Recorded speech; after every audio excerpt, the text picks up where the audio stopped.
Good afternoon students. अभी पिछले 2-3 video में मैंने आप लोगों को बसंत भाग 2 के पाठ 12 के बारे में बच्चों आप लोगों को बताया था और आज मैं हिंदी व्याकरण में पाठ 12 विशेषण के बारे में आप लोगों को बता रही हूँ। बच्चों वैसे तो आपने पिछले क्लासों में भी विशेषण के बारे में पढ़ा ही है, लेकिन पुनः एक बार मैं इसके बारे में आप लोगों को समझा रही हूँ कि विशेषण और विशेष्य किसे कहते हैं, विशेषण के कितने भेद होते हैं, विशेषण की अवस्थाएं कितनी हैं, विशेषण शब्दों की रचना कैसे होती है और प्रविशेषण किसे कहते हैं। बच्चों देखिए, आपके पहले ज्ञान की जांच कर लेते हैं। जैसे ये सामने कुछ पंक्तियां हैं, हवा के कारण कोमल पत्तियां टूट गईं। अब इसमें विशेषण और विशेष्य बताना है हमें। तो कोमल पत्तियां, देखिए दो शब्द है। कोमल जो है वो किसकी विशेषता बता रहा है? पत्तियों की। तो कोमल शब्द क्या है? पत्तियां कैसी हैं? कोमल हैं। तो कोमल शब्द क्या है बच्चों? ये विशेषण है। तो इसलिए विशेषण शब्द को लिख देंगे कोमल। विशेषण जो कॉलम है उसमें हम लिख देंगे कोमल और विशेष्य कॉलम में लिख देंगे हम पत्तियां।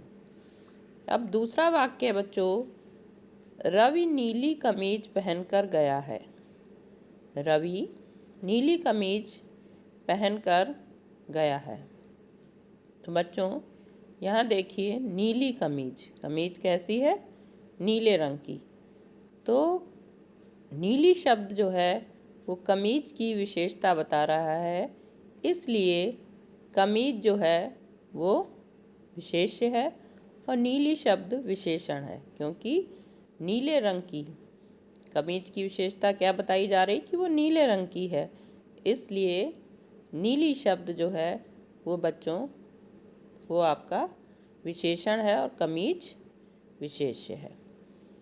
तीसरा वाक्य है, वह पुराना सामान लेने आया है। अब पुराना सामान, देखिए जैसे कि वाक्य पढ़ते ही हमें नज़र जाती है पुराना सामान, जिसमें विशेषण और विशेष्य दोनों ही स्पष्ट हो रहे हैं। तो पुराना सामान कैसा है? पुराना। तो पुराना विशेषण है और सामान विशेष्य है। कुछ बच्चे हॉकी खेल रहे हैं। कुछ बच्चे, अब बच्चे जो संख्या तो नहीं दी गई है कि 20 बच्चे 30 बच्चे, लेकिन कुछ बच्चे यानी बच्चों के आगे जो कुछ शब्द लग गया है वो विशेषता किसी न किसी रूप में बता रहा है। तो कुछ जो है वो विशेषण है, चाहे वो संख्या अनिश्चित है, हम जानते नहीं हैं, लेकिन ये कुछ विशेषण है और बच्चे विशेष्य है। पीने के लिए थोड़ा जूस ले आओ। अब थोड़ा शब्द और जूस, ठीक है ना? थोड़ा यानी मात्रा की ओर इंगित कर रहा है और कुछ बच्चे वो संख्या की ओर इंगित कर रहे थे। अब थोड़ा, अधिक या थोड़ा, इस तरीके से ही हम कह सकते हैं। तो थोड़ा शब्द जो है ये विशेषण है और जूस विशेष्य है। वह किताब अलमारी में रख दो। अब बच्चों आपने देखा वह और किताब, किताब के आगे सर्वनाम शब्द लग गया।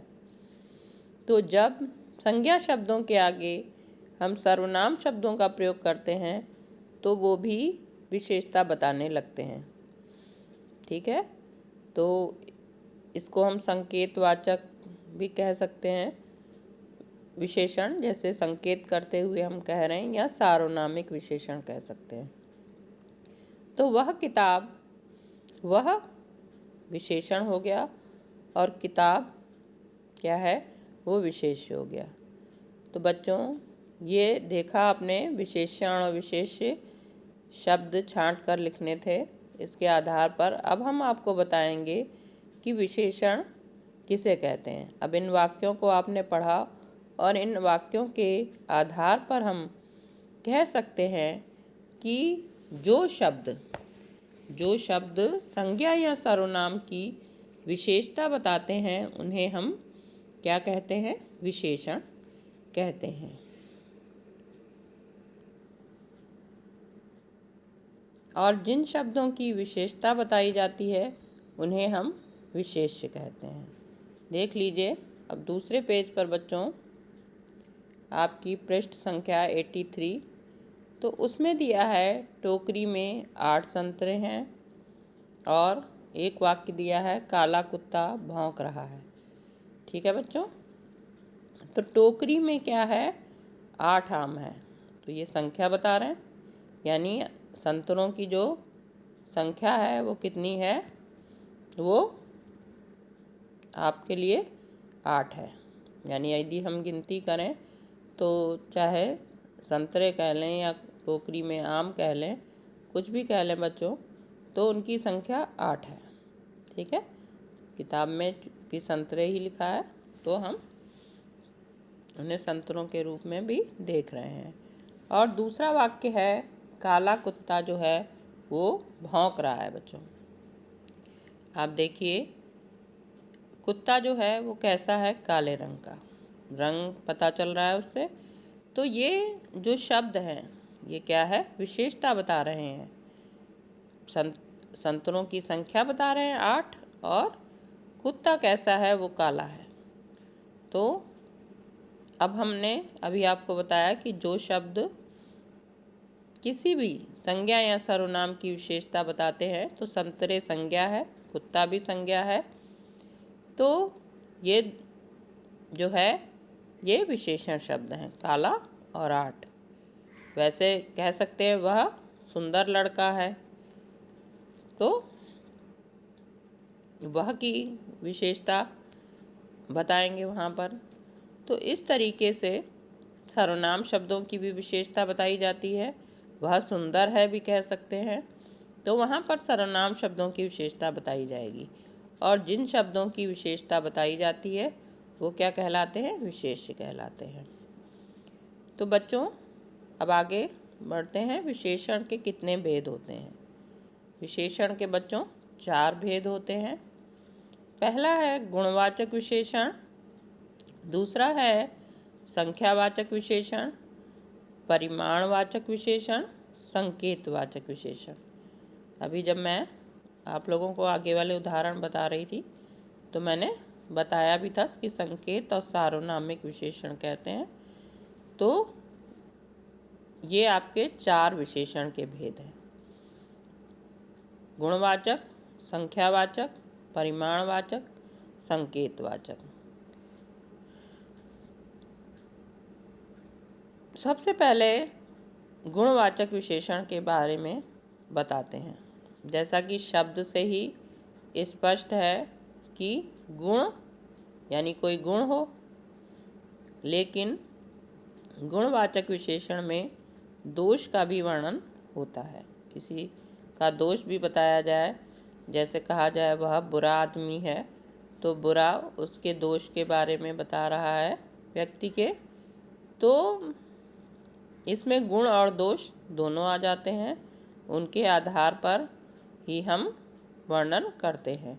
तो जो विशेषण किसी संज्ञा या सर्वनाम के गुण और दोष के बारे में, रंग और रूप के बारे में बताते हैं, उन्हें हम क्या कहते हैं? गुणवाचक विशेषण।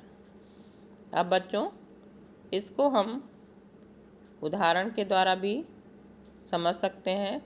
इसमें बच्चों गुण जो है, देखिए अच्छा, बुरा, सुशील, दयालु, सच्चा, ईमानदार, हम इस तरीके से वर्णन करते हैं ना जिसमें गुण होते हैं। और उसके बाद है दूसरा दोष, कोई झूठा है, बुरा है, दुष्ट है, तो ये उसके दोष हो जाते हैं। रंग में काला, नीला, पीला, हरा। और उसके बाद रूप में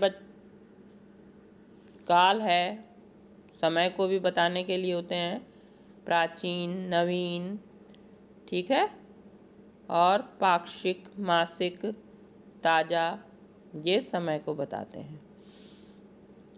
उसके बाद स्थान से संबंधित भी हो सकते हैं। जैसे कहते हैं ये इलाहाबादी व्यक्ति है, ये लखनवी कुर्ता है, तो ये स्थानवाचक होते हैं। गुणवाचक विशेषण में गंध, सुगंधित पदार्थ, है ना, खूबसूरत व्यक्ति, खुशबूदार फूल, तो ये गंध से संबंधित है। अवस्था, बाल अवस्था, जैसे कहते हैं युवावस्था, प्रौढ़ावस्था, वृद्धावस्था, तो ये भी विशेषण में आते हैं। वृद्ध, युवा, प्रौढ़, का बाल, ये सब विशेषण हैं। स्पर्श, गर्म पानी, ठंडा पानी है, कोमल पत्तियाँ जैसे कठोर पत्थर, खुरदुरा पत्थर। फिर स्वाद, खट्टा, मीठा, चटपटा, कसैला, नमकीन, ये स्वाद के लिए। आकार, लंबा है व्यक्ति, तिगना है व्यक्ति, नाटा है, बड़ी मेज, गोल मेज। तो इस तरीके से ये सब गुणवाचक विशेषण के अंतर्गत आते हैं बच्चों। इसमें इतने प्रकार के लोग, इतने प्रकार होते हैं, जो स्थान से संबंधित भी होता है, काल से संबंधित भी, अवस्था से संबंधित, स्पर्श, रंग, रूप, गुण, दोष, तो ये सब इसमें आते हैं। अब दूसरा देखते हैं बच्चों, भेद इसका प्रकार, संख्यावाचक विशेषण। संख्यावाचक विशेषण अभी उदाहरणों के द्वारा पता ही चल गया। जैसे बताया था टोकरी में 8 संतरे हैं, तो ये 8 क्या है, ये संख्यावाचक विशेषण है बच्चों। और संख्यावाचक विशेषण भी हमारे जो हैं 2 प्रकार के होते हैं। जैसे उदाहरण में आया था कि कुछ बच्चे जो हैं वो क्या कर रहे हैं, हॉकी खेल रहे हैं। कुछ बच्चे हॉकी खेल रहे हैं, तो यहाँ पर संख्या निश्चित नहीं थी, तो इसीलिए संख्यावाचक विशेषण हमारे जो होते हैं वो 2 प्रकार के होते हैं। अब इसमें जैसे उदाहरण दिया है, 4 लड़के, कुछ पौधे, 6 अनार। जहाँ 4 लड़के दिया ये तो निश्चित है, कुछ पौधे अब संख्या गिनी नहीं गई है, और 6 अनार उसमें भी संख्या हमें मालूम है। तो बच्चों संख्यावाचक विशेषण जो है हमारे 2 प्रकार के होते हैं, निश्चित संख्यावाचक विशेषण और अनिश्चित संख्यावाचक विशेषण। अनिश्चित संख्यावाचक में संख्या निश्चित नहीं होती, जैसा कि नाम से ही पता चल रहा। तो विशेषण शब्दों में, जिन विशेषण शब्दों में निश्चित संख्या का ज्ञान होता है उसे हम कहते हैं संख्यावाचक विशेषण। ठीक है बच्चों। और जिन विशेषण शब्दों के द्वारा हमें निश्चित संख्या का ज्ञान नहीं होता है, यानी अनिश्चित संख्या का ज्ञान होता है, उसे हम कहते हैं अनिश्चित संख्यावाची विशेषण। ठीक है, तो ये आपका हो गया संख्यावाचक विशेषण। उसके बाद बच्चों आता है आपका परिमाणवाचक विशेषण। परिमाणवाचक, परिमाण जो है मात्रा से संबंधित होता है बच्चों, या नाप तौल से संबंधित होता है ना। तो थोड़ा गर्म पानी ले आओ, जैसे हम कहें थोड़ा गर्म पानी ले आओ, तो थोड़ा यानी यदि गिलास हम लेते हैं तो वो पूरा भरा नहीं होना चाहिए, उसमें थोड़ा पानी होना चाहिए, या जिसमें भी कप में भी ले रहे हैं तो वो थोड़ा होना चाहिए। तो परिमाणवाचक विशेषण भी हमारा संख्यावाची विशेषण की तरह निश्चित और अनिश्चित दोनों प्रकार का होता है। जैसे हम कहें बाजार से 2 किलो आलू ले आओ, तो 2 किलो क्या है, एक निश्चित मात्रा है ना बच्चों। और वो नाप तौल के ही दुकानदार 2 किलो आपको देगा। लेकिन मान लीजिए आवश्यकता पड़ जाए और आपकी माँ कहीं पड़ोस से ही कहे आपसे कि जाओ चाची से 4 आलू ले आओ, तो 4 आलू यद्यपि संख्या में हो गया, या थोड़े आलू ले आओ, तो उसकी मात्रा आपको पता नहीं है। ठीक है, अब 4 आलू जो है वो मात्रा में 250 ग्राम भी हो सकते हैं, 4 आलू मात्रा में 300 ग्राम भी हो सकते हैं। तो इस तरह वहाँ पर अनिश्चित मात्रा है। तो क्योंकि अगर हम दुकान से लेने जाएंगे तो आधा किलो लेंगे, 1 किलो लेंगे, 2 किलो लेंगे, एक निश्चित मात्रा में लेंगे। तो परिमाणवाचक विशेषण जो है वो हमारे 2 प्रकार के होते हैं। देखिए, जो विशेषण नाप तौल का बोध कराते हैं उन्हें हम क्या कहते हैं? परिमाणवाचक विशेषण कहते हैं। तो इसमें जैसे 5 मीटर कपड़ा, बीघा भर जमीन, थोड़ी चीनी, कुछ फल। अब परिमाणवाचक विशेषण भी हमारे 2 प्रकार के होते हैं, एक निश्चित परिमाणवाचक और अनिश्चित। जिन विशेषण शब्दों से हमें किसी निश्चित नाप तौल और मात्रा का ज्ञान होता है उसे हम निश्चित परिमाणवाचक विशेषण कहते हैं, और जिन विशेषण शब्दों से हमें निश्चित मात्रा या नाप तौल का ज्ञान नहीं होता है, यानी अनिश्चित मात्रा का बोध होता है, उसे हम अनिश्चित परिमाणवाचक विशेषण कहते हैं बच्चों। अब निश्चित में आ जाएगा, जैसे 2 लीटर दूध, 11 मीटर कपड़ा, 3 किलोग्राम आलू। तो इस तरीके से बच्चों ये निश्चित हो गया। और अनिश्चित में जैसे थोड़ा पानी, 1 कटोरी चीनी, थोड़े फल, तो ये अनिश्चित में हो गया। उसके बाद बच्चों चौथा विशेषण है आपका संकेतवाचक विशेषण। तो जिन सर्वनाम शब्दों से किसी संकेत का बोध होता है, किसी संकेत की तरह मतलब किसी की ओर संकेत करके हम बोलें तो वह संकेत, जैसे हम कहें वह लड़का पढ़ने में अच्छा है। अब हमने कहा वह लड़का, अब लड़के की ओर संकेत करके हमने कहा कि वह, है ना। तो ये वह जो है ये संकेतवाचक है, और इसे हम सार्वनामिक भी कहते हैं, क्योंकि वह शब्द जो है वो सर्वनाम है, और सर्वनाम को जो है विशेषण के रूप में हमने प्रयोग किया है, तो इसको हम सार्वनामिक विशेषण भी कहते हैं बच्चों। तो जिन सर्वनाम शब्दों से किसी और संकेत करके हम ज्ञान प्राप्त करते हैं वे संकेतवाचक विशेषण कहलाते हैं। तो बच्चों मैं बता रही थी कि जिन सर्वनाम शब्दों से हम किसी की ओर संकेत करके जो है उसका ज्ञान प्राप्त करते हैं उसे हम संकेतवाचक विशेषण कहते हैं। यह मेज, वह लड़का, ऐसी कहानी। तो इस तरीके से संकेतवाचक विशेषण का ज्ञान होता है बच्चों। विशेषण की कुछ तुलनात्मक अवस्थाएं भी होती हैं जिनसे हम तुलना करते हैं, और तुलना करते समय जैसे वह बालक उससे अधिक अच्छा है, या राम की अपेक्षा श्याम पढ़ने में तेज है, तो ये से की अपेक्षा और सभी बालकों में जो है राम सर्वश्रेष्ठ है, तो ये शब्द जो लगाते हैं के मुकाबले में, सभी बालकों में, तो ये विशेषण की अवस्थाओं के द्वारा ही हमें इनका ज्ञान होता है। सामान्यतः विशेषण की जो हैं वो 3 अवस्थाएं होती हैं बच्चों, एक मूलावस्था, एक उत्तरावस्था और एक उत्तमावस्था। जैसे आप लोग इंग्लिश में भी पढ़ते हैं बच्चों, गुड, बेटर, बेस्ट, इस तरीके से पढ़ते हैं ना। तो उसी तरह से एडजेक्टिव का यूज़ करते हैं तो गुड, बेटर, बेस्ट।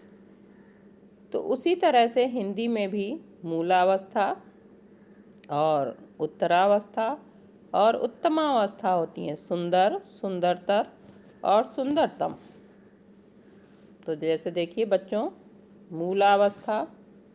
मूलावस्था में क्या है, इस अवस्था में केवल गुण और दोष का वर्णन होता है और विशेषण तुलनात्मक रूप में नहीं होता, क्योंकि ये सामान्य अवस्था है। जैसे good, she is a good girl, है ना, he is a good boy. तो उसी तरह इसमें कोई भी तुलना नहीं होती है। सामान्य रूप से वाक्य जब प्रयोग करते हैं तो इसका प्रयोग करते हैं। जैसे कि उदाहरण में आप लोग देख रहे हैं, अमीषा सुंदर लड़की है। तो अमीषा सुंदर लड़की है सामान्यतः मूलावस्था है, इसमें किसी की भी तुलना नहीं की गई है। उसके बाद उत्तरावस्था जो आती है बच्चों, ये तुलनात्मक, तुलना करने के लिए बताया जाता है, इसका प्रयोग किया जाता है। जैसे राम श्याम से अधिक पढ़ने में तेज है, ठीक है।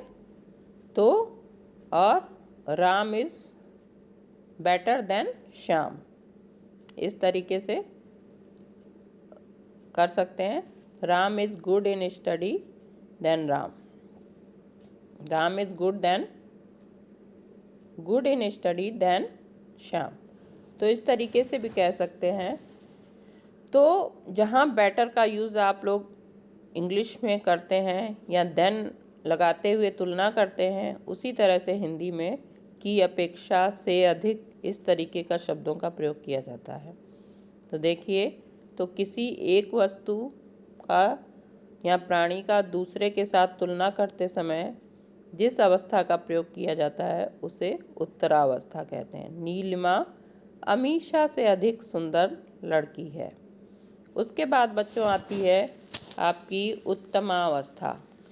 इसमें दो या अधिक व्यक्तियों या वस्तुओं या स्थानों की तुलना करते हुए एक जो व्यक्ति है उसको सबसे अच्छा बताया जाता है। जैसे कवियों में कालिदास सर्वश्रेष्ठ है, ठीक है ना, कवियों में कालिदास सर्वश्रेष्ठ हैं। तो ये जो सर्वश्रेष्ठ शब्द है में लगा के कवियों में क्या, तो इस तरीके से, तो अब इसमें उदाहरण दिया गया, ऐश्वर्या सबसे सुंदर लड़की है। ऐश्वर्या सबसे सुंदर लड़की है, यानी कि जितनी भी लड़कियां उपस्थित हैं उन सब में कौन सुंदर है? ऐश्वर्या। तो दूसरों के मुकाबले जिसमें सबसे अधिक जिसको श्रेष्ठ बताया जाए वो उत्तमावस्था होती है बच्चों। तो एक या दो से अधिक व्यक्तियों की तुलना करते समय जिसमें को सबसे अच्छा बताया जाता है वो उत्तमावस्था होती है? Ram is best boy in the class, तो यहाँ पर उत्तमावस्था बेस्ट आपकी हो गई। अब इनमें अधिकतर कैसे शब्द बनाए जाते हैं? तर या तम शब्द लगाते हैं। जैसे देख लीजिए नीचे, लघु, लघुतर माने अधिक छोटा, और लघुतम जो है वो ज़्यादा सबसे छोटा। श्रेष्ठ, श्रेष्ठतर, श्रेष्ठतम। तो इस तरीके से बच्चों इसमें जो है उत्तमावस्था और मूलावस्था और उत्तरावस्था का प्रयोग किया जाता है। तो सबसे पहले आती है आपकी मूलावस्था, उसके बाद उत्तरावस्था, उसके बाद उत्तमावस्था। तो बच्चों ये आपको मैंने विशेषण पाठ में आज आपको विशेषण के प्रकार और विशेषण की अवस्थाओं के बारे में बताया। तो हम फिर से देख लेते हैं विशेषण किसे कहते हैं। तो जिन संज्ञा और विशेष्य किसे कहते हैं? जिन संज्ञा या सर्वनाम शब्दों की विशेषता बताई जाती है जिन शब्दों से, उन्हें हम विशेषण कहते हैं, और जिन शब्दों की विशेषता बताई जाती है उन्हें हम विशेष्य कहते हैं। अभी आगे हम विशेषण शब्दों की रचना कैसे होती है यह हम अगली वीडियो में बताएंगे। और विशेषण के 4 प्रकार होते हैं बच्चों, जिसमें आपका आता है गुणवाचक विशेषण, संख्यावाचक विशेषण, और परिमाणवाचक विशेषण, और संकेतवाचक विशेषण। और संख्यावाचक विशेषण और परिमाणवाचक विशेषण के भी 2 उपभेद हो जाते हैं। संख्यावाचक का निश्चित संख्यावाचक विशेषण और अनिश्चित संख्यावाचक विशेषण। और परिमाणवाचक विशेषण के जो भेद हैं वो क्या है बच्चों? निश्चित परिमाणवाचक विशेषण और अनिश्चित परिमाणवाचक विशेषण। तो इस तरीके से संख्यावाचक और परिमाणवाचक के 2 भेद हो जाते हैं। संकेतवाचक एक ही है, जिसमें हम इसको सार्वनामिक विशेषण भी कहते हैं, क्योंकि ये सर्वनाम शब्दों के द्वारा, जो संज्ञा के आगे सर्वनाम शब्द प्रयुक्त होते हैं उन्हीं के द्वारा संकेत किया जाता है। इसलिए इसको हम जो है संकेतवाचक या सार्वनामिक विशेषण दोनों ही नाम से जानते हैं। उसके बाद हमने जाना कि विशेषण की कितनी अवस्थाएं होती हैं, जिसमें आपने मूलावस्था, उत्तरावस्था और उत्तमावस्था के बारे में जाना। और बच्चों, इसी के आधार पर मैं आप लोगों को अभ्यास कार्य के लिए एक प्रश्न दे रही हूँ, जिसे आप अपनी उत्तर पुस्तिका में बच्चों लिख लीजिएगा। ये है आपका प्रश्न। दिए गए शब्दों में विशेषण शब्दों पर निशान लगाने हैं। जैसे एक पहले मैं बता दे रही हूँ। यह पहला है गरम, धन, बाहर, कुरूपता। अब आपने ये 4 शब्द पढ़े और इसमें देखिए गरम शब्द, धन शब्द, बाहर शब्द और कुरूपता। तो हम अगर इनका प्रयोग वाक्य से तो थोड़ा देख लें तो गरम पानी, धन क्या है? धन के आगे, धन को किसी आगे कोई और लगा नहीं सकते, धनी व्यक्ति होता है, धन तो होता नहीं है, ठीक है। बाहरी हिस्सा तो बाहर भी नहीं है। कुरूपता,